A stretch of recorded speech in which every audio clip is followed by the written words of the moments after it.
কিছুদিন আগে আমি কোর্টে দেখলাম একটা মেয়ে তার মা বাবার বিরুদ্ধে মামলা করতে আসছে, ইংলিশ মিডিয়ামের মেয়ে। আমার মা বাবা আমাকে স্বাধীনতা দেয় না।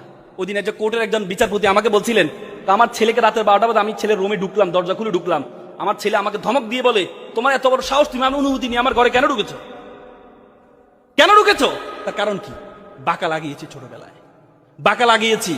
আজকে বড় ধরনের আগ্রাসন শুরু হয়েছে আমাদের দেশে। আজকে ছোটবেলা প্রি ক্যাডেট স্কুলগুলো ব্র্যাক, তার 30,000 স্কুল আছে, সবগুলো সকাল থেকে শুরু করে। তারা ক্যাডেট স্কুল যেগুলো, কিন্ডার গার্ডেন স্কুলগুলো সকাল থেকে শুরু করে। কারণ কি? যাতে মুক্তবে না যেতে পারে, যাতে মুক্তবে না যেতে পারে। আচ্ছা, আমরা অসভ্য বলি, আপনি আয়ারল্যান্ডের দিকে যান। আয়ারল্যান্ডের 90% তাদের যে প্রাথমিক স্কুলগুলো আছে, আয়ারল্যান্ডের 90% স্কুলগুলো পরিচালনা করে ক্যাথলিক চার্চরা।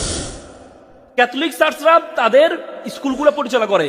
এবং কি, কেউ যদি প্রাথমিক শিক্ষক হওয়ার জন্য আবেদন করতে চায়, তাকে বলা হয় তাকে একটা সার্টিফিকেট লাগে, certificate of religious study, CRS, একটা সার্টিফিকেট লাগে।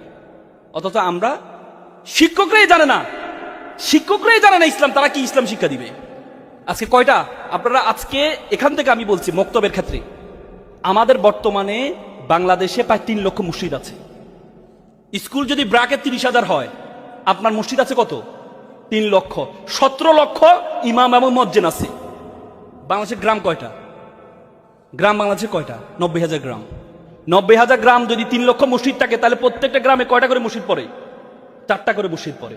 প্রত্যেকটা মসজিদে আপনি মক্তব চালু করেন, তাহলে একটা শিশু আপনার মক্তবের কোরআন হাদিসের বাইরে যাবে না, একটা শিশু আপনার কোন হাদিসের বাইরে যাবে না।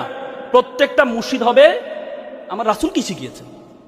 রাসূল আমাদের আসাবে কি সুপ্পা মসজিদে নববীতে ছিল। আমার গিয়েছিল, আমি দেখেছি মসজিদে নববীতে ছিল।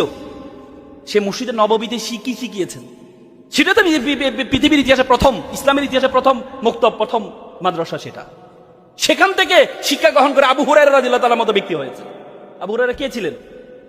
মাত্র 3 বছরে 5,374টা হাদিস বর্ণনা করেছে। নাম ছিল আব্দুর রহমান। কিন্তু বিড়াল নিয়ে দুষ্টামি করতেন।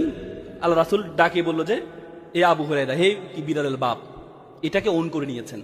একবার বালুতে শুয়ে আছেন, আল্লাহ রাসূল বলছে, এ আবু তোরাব, এ বালুর বাপ। নাম হয়ে গেছে আবু তোরাব। আবু হুরায়রা সবচেয়ে বেশি 800 রাবি তার থেকে হাদিস বর্ণনা করেছেন, আবু হুরায়রা থেকে 800। কোথায় থেকে? মক্তব থেকে। অথচ আমরা এই মসজিদগুলোকে কাজে লাগাই না।